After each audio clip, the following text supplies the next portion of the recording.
Närspelet runt green kan vara en mardröm för många. Det är väldigt lätt att spänna så här.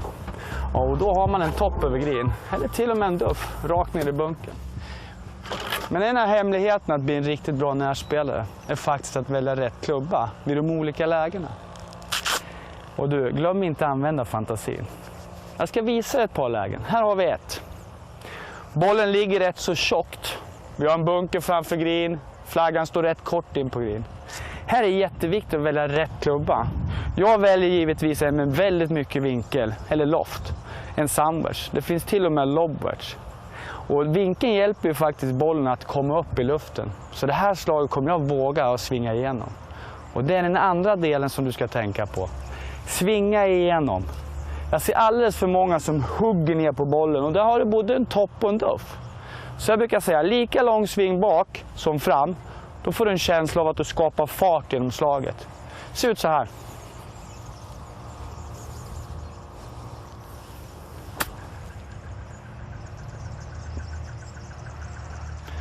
Vet inte om jag någonsin kan slå den där bättre.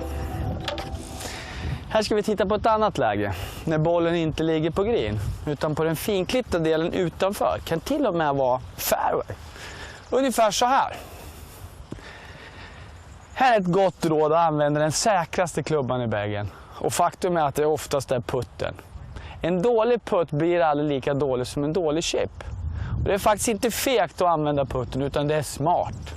Vad jag vill att du ska tänka på här när man ligger utanför green, det är att vi måste öka på pendeln. För gräset är ju lite strävare, så vi kommer ända fram.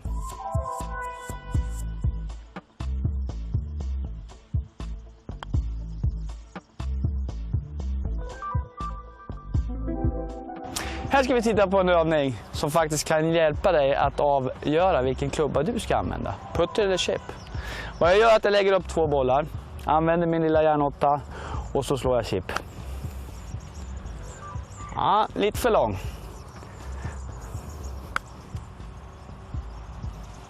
Och lite för kort. Sen tar jag min putter.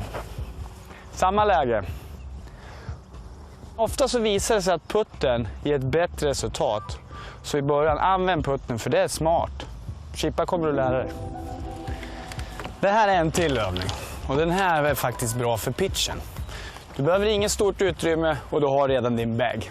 Så ner med baggen, ta upp din sandwich och så lägger vi ut lite bollar. Tanken är att du verkligen ska slå de här över baggen, alltså en pitch. Det viktiga var ju verkligen att svinga igenom.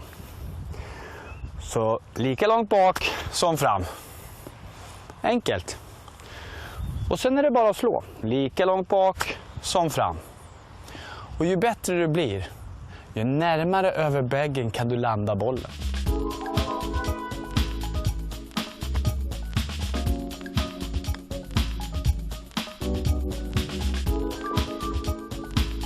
Våga att svinga igenom. Det var ju nyckeln i det här. Inte hugga ner på bollen. Så träna på.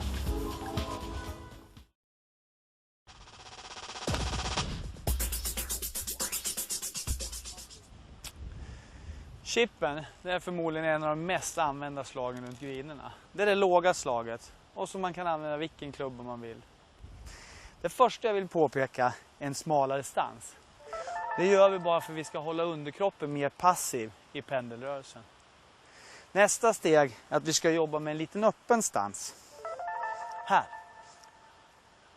Och det gör vi för att pendeln ska kunna få fritt fram att komma mot målet. Nästa steg blir att jobba med vikt på vänster. Mer vikt på vänster kommer göra att vi kan behålla oss kvar över bollen i själva pendelrörelsen.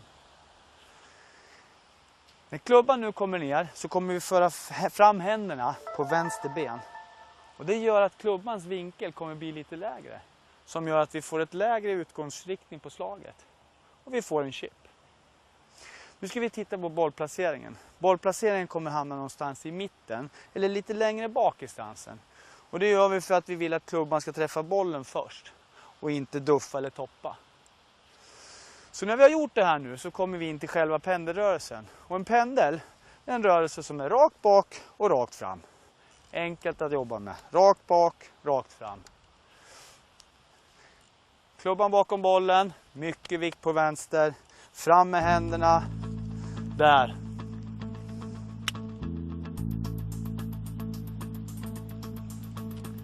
Och där har vi den.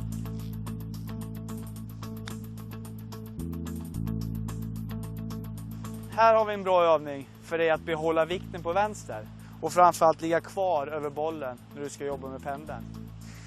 Ställ dig på vänster ben och låt höger tå vila i backen. Det här kommer göra att du kan ligga kvar över bollen och få en bättre rörelse.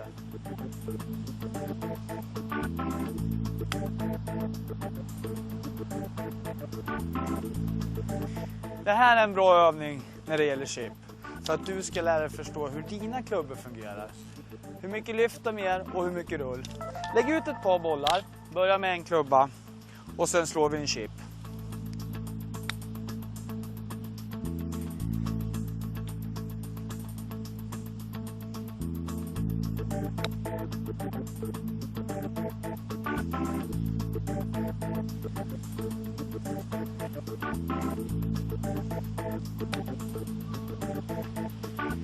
När du har slagit de här klubborna så kan du se skillnaden hur högt de flyger eller hur lågt de flyger och hur mycket rull de ger. Träna på det här så kommer du bli en bättre chippare.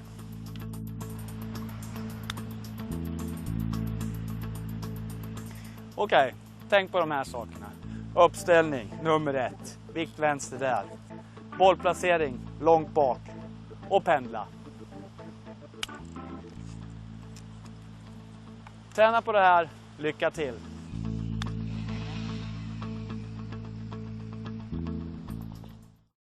I'm going to show you how to hit this long chip close to the hole.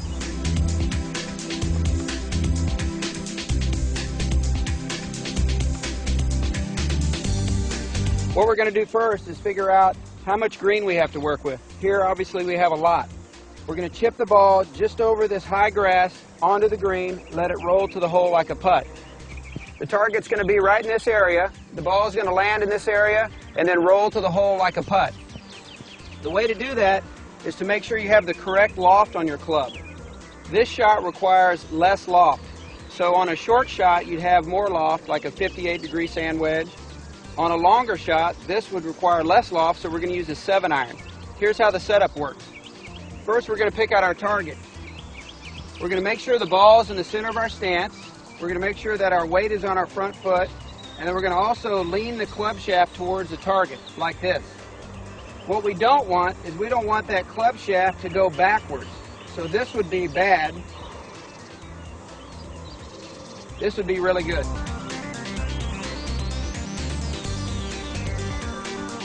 Here's how it works.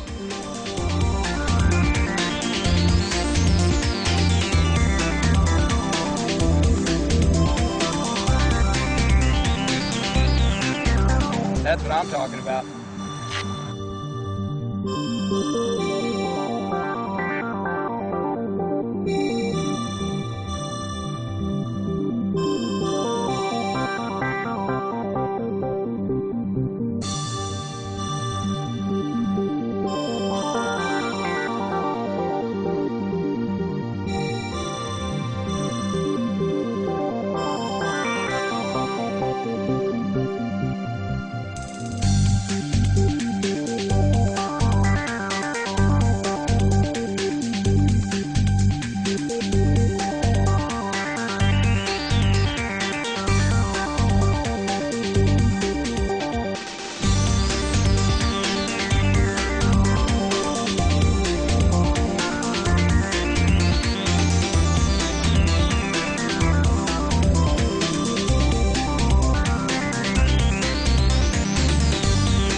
That's what I'm talking about.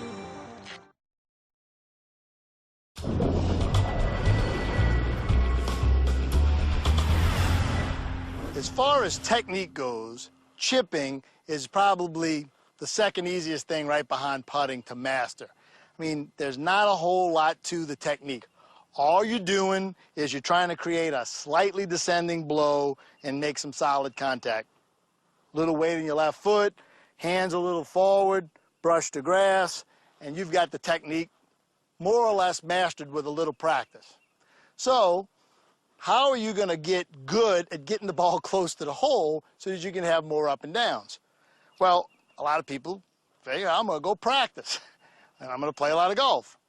And I'm going to probably do that practicing and all that chipping on the golf course with one club. I did it too, and Phil Mickelson did it too. But his teacher convinced him otherwise, and that's what I'm going to try to do with you. I'm going to show you how, if you use multiple clubs, you're going to be able to have more flexibility in your chipping, and you're going to get a lot more of them up and down. When I first started playing, my favorite chipping club was an Arnold Palmer pitching wedge, and I would play it basically from everywhere around the green. Now, one of the first things you'll learn about the short game in general, if you take some lessons or read a good book or watch the tour players, is they're always trying to make the shot, which in this case is a, 25, 20 feet chip shot, trying to make that shot as small as possible by getting the ball on the green as soon as possible. And it's often be called in golf instruction and books and videos, safety spot or safety landing zone. I like about a yard on the green. I'm about a yard off the green right here.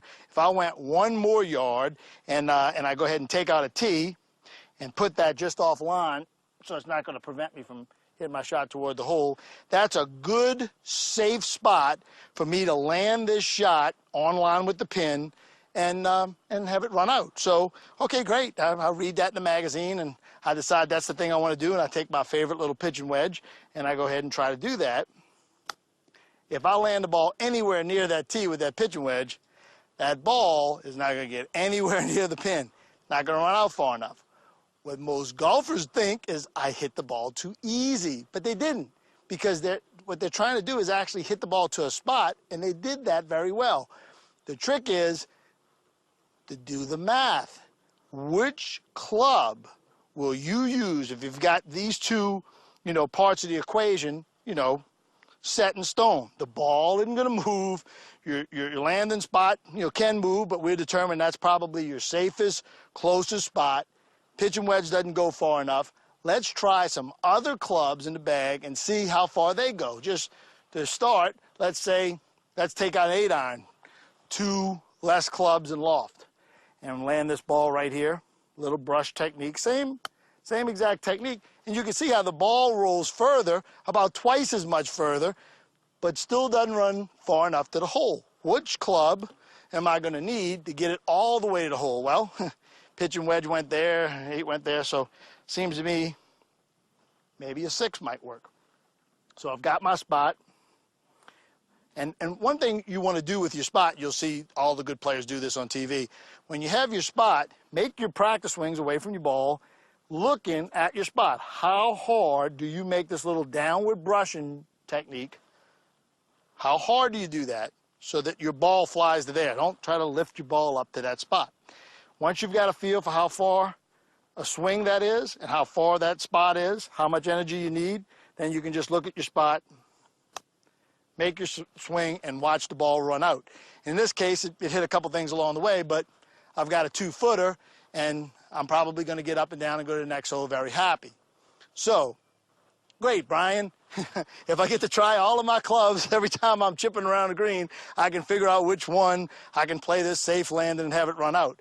Well, there's actually an easier way. There's a ratio that was developed long ago, made popular by Paul Runyon, who was the wizard of the short game for many, many years, and a great teacher and player in his own right. And he called it the Rule of 11. Well, it's changed a little bit for modern times here.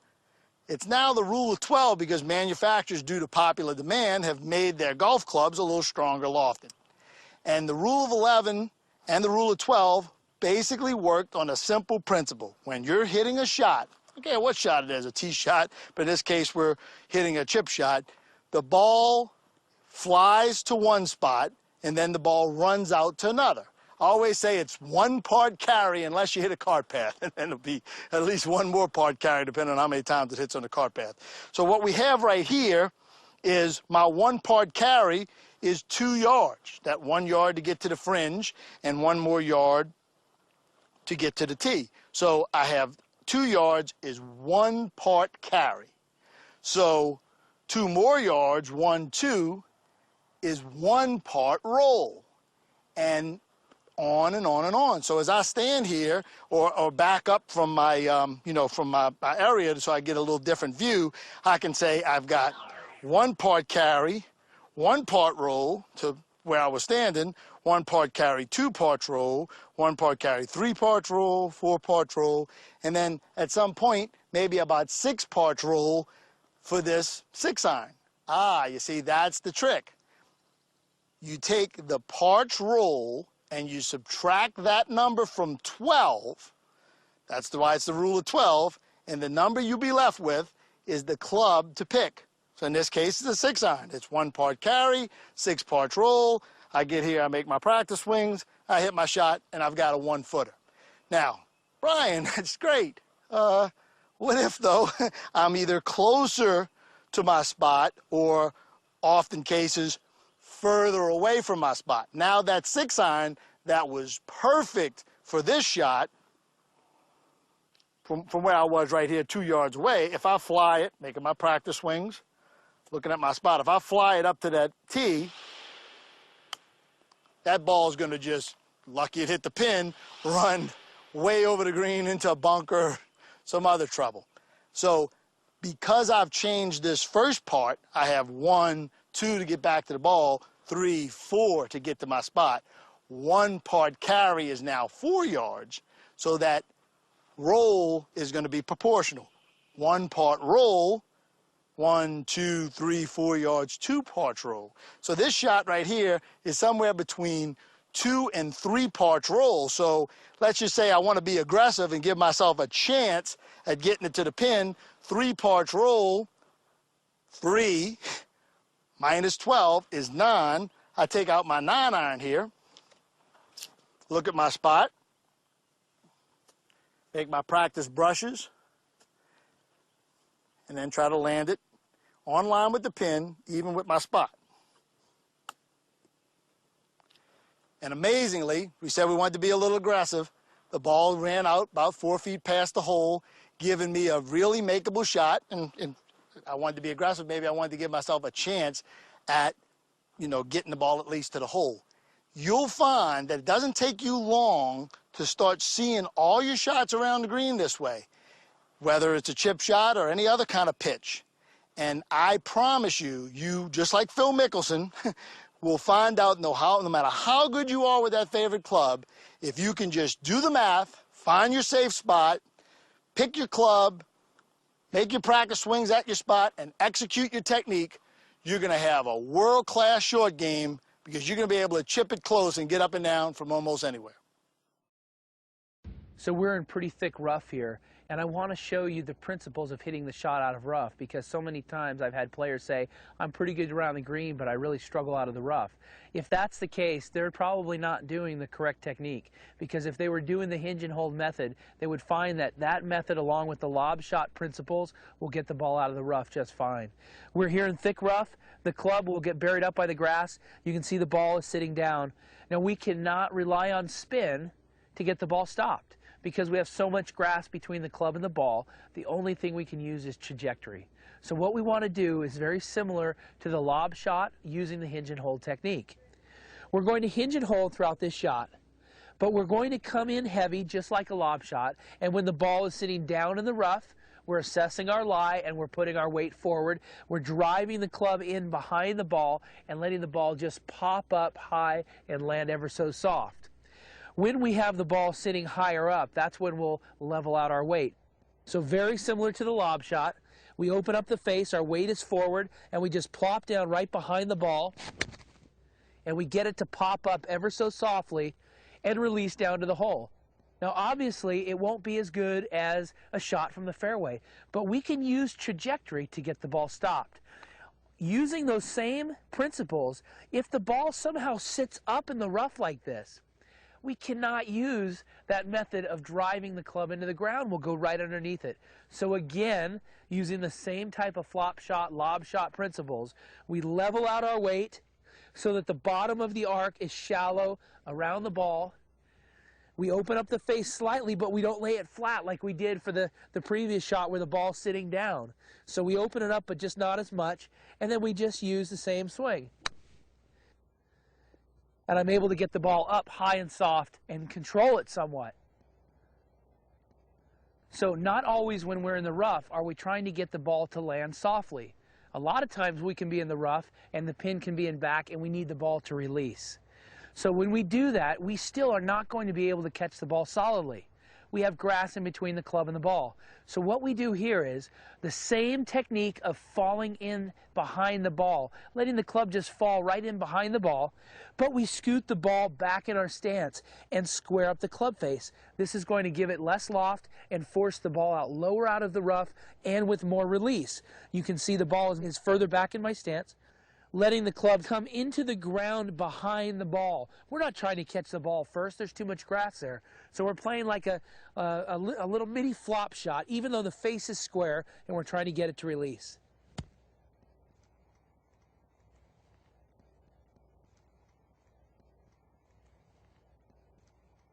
You can see the ball is further back in my stance, and I just drive the club behind the ball, and I let the ball pop up and release. It'll help us get to the back pins.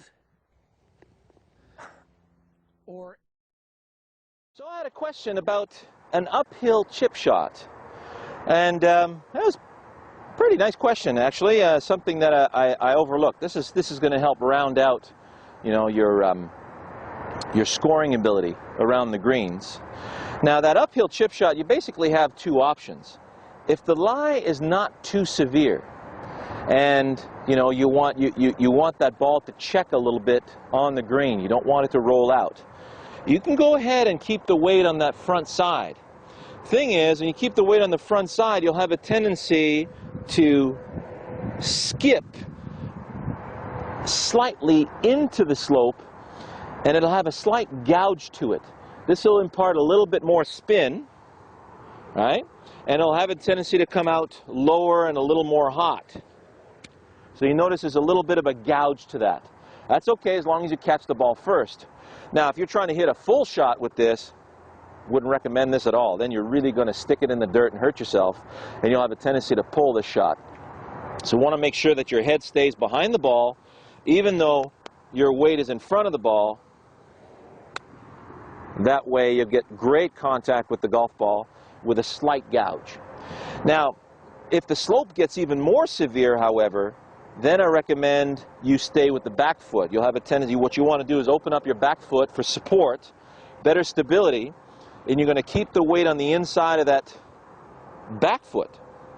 And from here, we're going to follow the slope with the skip. So you'll notice it's still a shoulder movement, and I'm not trying to keep my lower body quiet, okay? As long as that pressure point stays on the inside of that right hip, right knee, and right ankle, then the left side, see how my left knee comes in and comes back? Now the whole body can move around this particular pressure point. And this is what's going to give you the stability. And very much like when you're tossing a ball, you don't toss a ball with just the arm. It's still a full body motion, right? Okay. So we stabilize ourselves on the inside of that right hip, right knee, right ankle, and from there we skip up the slope. Then you get that beautiful crisp contact with the sole of the club with the ground. You get that nice skip across the ground, and boy, that contact feels really, really good. The ball will have a tendency to land nice and soft and roll out a little bit, okay? So you impart less spin doing it this way. So once again, weight forward, butt the head back. This is going to have a tendency to be a little gougy, okay? That's for the slight uphill shot. Even on the slight uphill shot, you can still do it this way on the inside of that right foot. So those are the two options that you have, okay? We'll see you. All right, guys, here's a fun little shot. I've hit let's say you hit a second shot right next to the green here, but your ball nestles down in a spot where there's no grass. It's a nice little bald spot. It's sitting right down. Now, I know a lot of you would try to chip this out to no avail, kind of blade it out of the hole and scoot it over the green, or you have a tendency to chili dip it a little bit, have a tendency to hit the ground before the ball. what you're going to use is a putter. This is one of Ben Hogan's favorite shots around the green. It's called squeeze play. You're going to play the ball right off your back foot. Play the hands right off your front foot. Same setup as the chipping. Hands right over the front foot, ball right over the back foot. And what you're going to do is you're going to use the shoulders, and we're going to squeeze the ball into the hole with negative loft. What's going to happen when you squeeze down on the ball with negative loft, it has no choice but to pop up, land on the green, and it's going to come out really hot with a lot of topspin. So I basically have about 50 feet after the ball lands here. So, little practice swing. I like it. Squeeze it out. Go, go, go. Not bad. So I'll give you the rear view vision on that one just so you can see, get us nestled nicely down in here. So play it off my back foot, play my hands forward, and squeeze down. See how the ball just popped out of that hole? Landed on the green. Not a bad result, huh? So this is great practice for you to achieve squeezing down and through the ball. You'll notice if you do this with your sand wedge or your pitching wedge, same thing, the ball has no choice but to pop up into the air. For those of you who are trying to lift the ball, right, and the club finishes very high on this side, you'll have a tendency to hit the ground before the ball or blade the ball. So you notice as I squeeze through, the putter stays very, very low to the ground. Imagine a stone skipping on water. It comes in very shallow, skips, and leaves shallower. It doesn't skip up into the air. So it's the same thing when you're chipping. You're skipping very low through the ball. See how my club stays very low to the ground. So if I use a sand wedge, this is my gap wedge actually. So if I skip low through the ball, then the sole of the club can return to the ground, and then the ball can hit the center of the club face. That's where you have loft to lift the ball into the air. Nice and low through the skip. You'll hit some great crisp chip shots. And try that squeeze play. Very effective.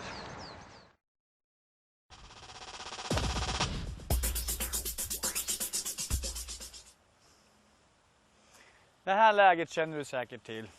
Du har hamnat kort en bunker. Du måste få bollen snabbt upp i luften med snabbt stopp. Här har vi en pitch. Men det första du ska veta är att det enda som avgör hur högt bollen kommer, det är klubbans loft eller vinkel. Ofta förknippar golfaren just pitchlaget med kanske en pitching wedge. Men det finns faktiskt